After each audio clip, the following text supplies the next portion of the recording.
অবশ্যই হলো ধান মার্কা ক্ষমতায় আছে, কিন্তু বাস্তব যে ধান সেটা হলো পানির নিচে এখন আছে, যেখানে হলো কৃষকরা সারাদিন হাহাকার করে। মাওলানা ভাসানী তার দলের একটি মার্কা রেখেছিলেন হলেন ধানের শীষ।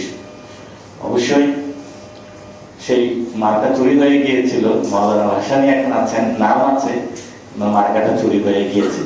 তো মাওলানা ভাসানী হলো কৃষক নির্ভর একটি রাজনীতি বাংলাদেশে সূচনা করেছিলেন। যদি মাওলানা ভাসানী সেই মার্কাটা ওনার কাছে থাকতো, তাহলে আজকে ধান মার্কা হলো পানির নিচে তলিয়ে যেত না। তো এখন যদি আমি আপনাদেরকে প্রশ্ন করি যে বাংলাদেশের খাওয়ারে যদি ধান এটা কই চলে গেছে, তাহলে পানির নিচে তলিয়ে গিয়েছে।